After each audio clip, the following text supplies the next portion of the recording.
En este video vamos a ver ahora lo que es el diseño triaxial o los esfuerzos triaxiales como parte del curso de diseño de tubulares.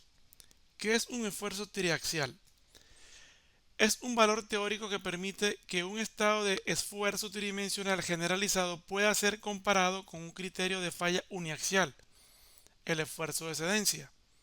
Este se basa en la teoría de Henke von Mises, energía de distorsión de deformación, frecuentemente llamado esfuerzo equivalente de von Mises. Ok, ¿qué fue lo que hizo von Mises? Él agarró un cilindro, quitó una muesca de ese cilindro y empezó a analizar cómo son los esfuerzos en ese cilindro, visto desde arriba, hacia abajo, hacia los lados, de adentro y hacia afuera, para ver cómo se comporta o cómo se comporta en este caso ese cilindro al ser sometido a varios esfuerzos o esfuerzos combinados. La fórmula que rige es resistencia del tubular entre el esfuerzo triaxial. ¿Ok? Factor de seguridad triaxial. Si el esfuerzo triaxial excede el esfuerzo de excedencia, se genera una falla por excedencia. El factor de seguridad triaxial es la relación entre el esfuerzo de excedencia de los materiales y el esfuerzo triaxial. La fórmula de arriba está describiendo la definición de abajo. Esfuerzo de excedencia, resistencia del tubular, ¿verdad? Entre el esfuerzo triaxial. ¿Ok? Esa es la fórmula.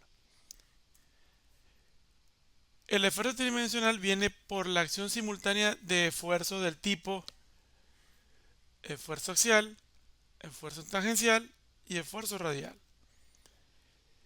Y están compuestos por esa fórmula, donde la cedencia, el límite elástico mínimo, perdón, el límite elástico mínimo debe ser mayor o igual al esfuerzo triaxial.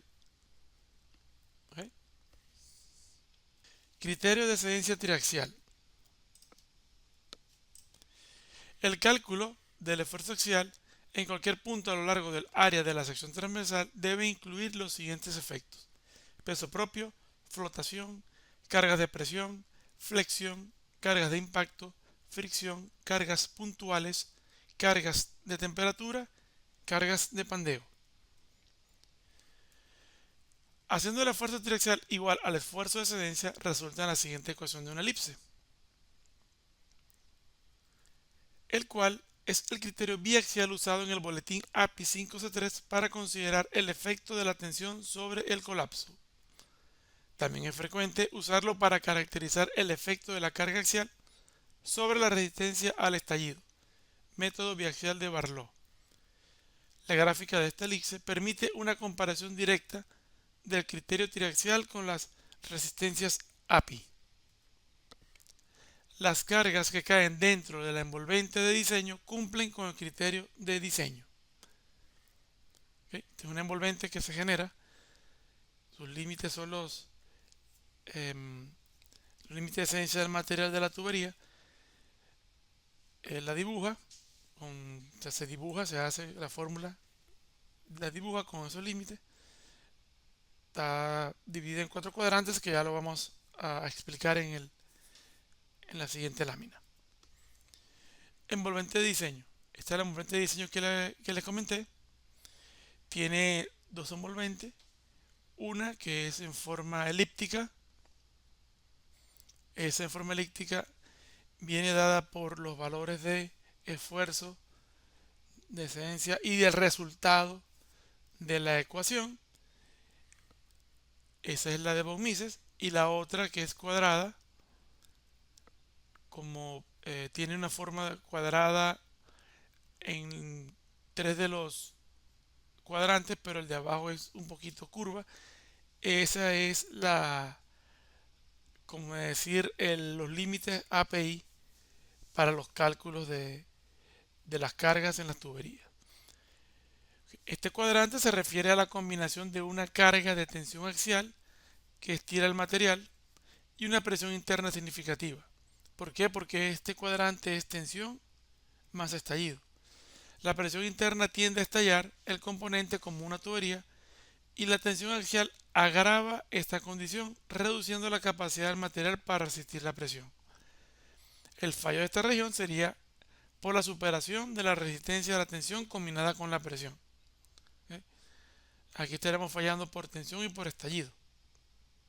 Normalmente las cargas, cuando tenemos 3 o 4 secciones de tubería, bien sea en un aparejo de producción o de tubería revestidora, normalmente en este cuadrante eh, se van a ver los resultados de las cargas de las tuberías que están más hacia la superficie.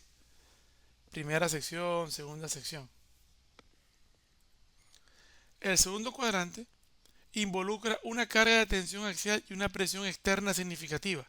Este cuadrante es tensión más colapso. Aunque la tensión axial tiende a estirar el material, la presión externa busca colapsar el componente. Normalmente la combinación de tensión con colapso hace, o en este caso el fenómeno, hace que la tubería se achate un poco, vamos a decir coloquialmente, se aplaste un poco, reduciendo su diámetro original y haga o puede generar que las presiones externas superen y colapsen el tubo. En algunos modelos la tensión axial puede tener un efecto limitado o incluso ligeramente beneficioso en la resistencia al colapso, dependiendo de la magnitud y de la interacción con otros esfuerzos. El fallo sería por inestabilidad o deformación excesiva debido a la presión externa. Este cuadrante es el más crítico para la presión externa combinada con una carga de compresión axial. En este caso, el aparejo o la tubería está sometida a una presión de colapso muy alta y está siendo también comprimida. Tanto la compresión axial como la presión externa trabajan en conjunto para intentar colapsar el componente, la combinación de las dos. La compresión axial puede reducir significativamente la resistencia al colapso del material, haciendo que sea más susceptible a la inestabilidad. Este es un punto de diseño crucial en muchos casos, ya que el riesgo de pandeo o colapso es elevado. Las cargas mayormente se sitúan ya en el extremo inferior del tubo en este cuadrante, bien sea cerca del empacador o donde está la zona cementada.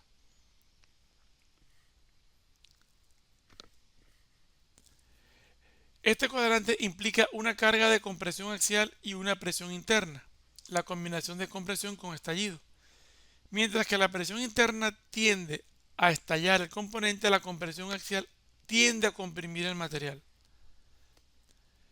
En algunos casos, la compresión axial puede ayudar a resistir la presión interna hasta cierto punto, ya que introduce esfuerzos que contrarrestan los de tensión causados por la presión. Sin embargo, la presión interna es dominante. El material fallará por estallido y si la compresión es demasiado alta podría haber pandeo antes del estallido. Normalmente en el cuadrante 3 y 4, como lo podemos ver allí 3 y 4, las cargas que se sitúan ahí son las cargas de los tramos o de las secciones de tubería que están más cerca, bien sea al empacador o al tope del cemento. Las cargas siempre tienden a ir de tensión estallido a compresión estallido o compresión colapso. En algunos casos llega a caer también a tensión colapso, pero es por los efectos que se están suscitando en el tubo debido a las cargas que se impusieron para simular el diseño. Este es un envolvente de diseño de un software comercial. Se dan cuenta aquí en esta ilustración que tiene los 4 cuadrantes definidos, tiene su envolvente de von Mises, tiene la envolvente API, una que se ve puntiagudita también es la envolvente de la conexión, las cargas a las que fue sometido ese tubo para hacer la simulación. ¿Eh? Estamos viendo que es la sección 1, eso quiere decir que es la sección más superficial todas las cargas van a caer en el primer cuadrante, en estadio de tensión. Y como dice abajo, pues las cargas combinadas de estallido y tensión corresponden al cuadrante derecho superior de la envolvente de diseño, y las cargas combinadas de tensión y colapso corresponden al cuadrante derecho.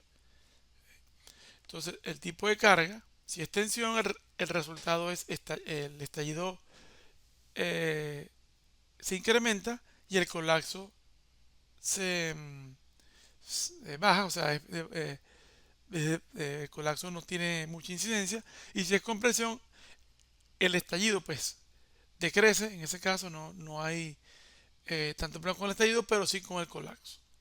¿Ok? Entonces, normalmente cuando vayan a simular ustedes eh, un diseño en un software comercial, pues tengan en cuenta que el software comercial hace este tipo de análisis.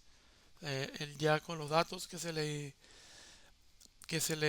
incluyen, que se le ingresan, pues él va a hacer la envolvente, va a hacer la simulación y va a dar los resultados. En resumen, estos cuadrantes representan diferentes combinaciones de esfuerzos axiales y de presión que un componente pueda experimentar. La envolvente de diseño, a menudo visualizada como una elipse o una curva compleja, delimita la región donde las combinaciones de esfuerzos son seguras dentro de la envolvente y donde el material fallaría fuera de la envolvente, según el criterio de von Mises y otras teorías de fallas. ¿Okay? La envolvente, pues, todo ingeniero de diseño cuando hace el diseño, pues todas sus cargas deben estar dentro de la envolvente, tanto API como la de von Mises. Al igual si está simulando las conexiones premium en este caso, todas deben caer dentro de las tres envolventes, tanto de la de von Mises como la API como la de la conexión. Dimensiones nominales y factor de diseño triaxial. Puesto que la resistencia al estallido está basada sobre el 87.5 del espesor de pared nominal, un análisis triaxial basado sobre dimensiones nominales debe usar un factor en el cual el factor de diseño de estallido es multiplicado por 8/7. Para un factor de diseño de estallido de 1.1 se debe usar un factor de diseño triaxial de 1.25. El factor de diseño triaxial 8 entre 7 por el factor de diseño de estallido. Esta es la fórmula. 8 entre 7 por 1 da 1.25. ¿Ok? Cuando yo hablo o menciono que puesto que la resistencia al estallido está basada sobre el 87.5% del espesor de pared nominal, significa que un tubo puede ser fabricado con un espesor de pared ligeramente menor al nominal especificado, hasta un 12.5% de esa medida. El API C5, el API 5CT, perdón, especificación para teoría de revestimiento y teoría de producción. Ahí está la explicación de lo que estoy comentando. Resumen triaxial. En resumen, el diseño de revestimiento debe incluir también el diseño de la tubería de producción, límites triaxiales, límites uniaxiales, límites biaxiales y un conjunto de factores de diseño consistentes. Cabe destacar que el ingeniero de diseño debe tener bien claros los conceptos, debe saber identificar las cargas que pueden poner en riesgo el diseño del pozo, incluso la integridad del diseño, porque vamos a hablar que sí, la integridad va bien del pozo también. Debe tener claro cuando los datos que él use sean consistentes y arrojen unos resultados que sean acorde al diseño, estén dentro de los límites de diseño. También tener en cuenta cómo se comportan las cargas, basado en los factores de diseño que se ingresaron. En este caso, si lo van a hacer con un software comercial de diseño, porque el software pide información que uno debe ingresar, pero ahí cabe muy bien el dicho o la frase GIGO, garbage in, garbage out, o sea, entra basura, sale basura. Hay que saber colocar la información y qué es lo que quiere o qué es lo que queremos nosotros como ingenieros que el software desarrolle y nos dé una respuesta. También debe estar claro en los esfuerzos que ve los tubulares. Ha pasado que hacen preguntas de esas preguntas como de que quieren o no prácticamente tumbar el trabajo que han hecho con mucho esmero y de repente sale qué tipo de colapso se presenta en la tubería o en donde tenemos un colapso de transición, de cedencia, por ejemplo, cuál es la carga que más afecta el diseño a nivel de carga axial o a nivel de cargas internas o de presión interna. O sea, hay que tener la respuesta y hay que saber muy bien identificar todo eso porque son preguntas que salen siempre en los diferentes em, reuniones o juntas que se hacen para analizar y ver los diseños eh, antes de comenzar a trabajar el pozo. Entonces, esto es muy importante, tener bien claro toda la parte teórica para luego pues ya ir a las herramientas de computación, de ingeniería y hacer las diferentes simulaciones. Terminada esta parte teórica, vamos a comenzar en el próximo video que voy a montar aquí en mi canal de YouTube y ya es un flujo de trabajo, pero en este caso vamos a usar una hoja Excel, vamos a hacer unos cálculos basados en la metodología de carga máxima para un diseño de un aparejo. ¿Eh? Todo pasando desde la selección de material hasta analizar los esfuerzos de la tubería. En este caso, cuando es carga máxima, él no toma en cuenta digamos, no tiene un abanico de opciones como la tiene un software especializado, pero si se da por lo más crítico, pues. Se da por lo más crítico, entonces eh, es bueno por lo menos tener una idea de cómo se hace un diseño a mano. Obviamente, pues el software comercial va a meter mucha más información, va a tomar en cuenta desde la temperatura de superficie, pasando por trayectoria, presión de poro, rente de fractura. eh, bueno, hasta más allá podemos llegar a decir que la transferencia de calor en las formaciones. Entonces, bueno, en este caso vamos a trabajar con ese Excel, el flujo de trabajo, que en el próximo video que continúa de este curso voy a mostrar.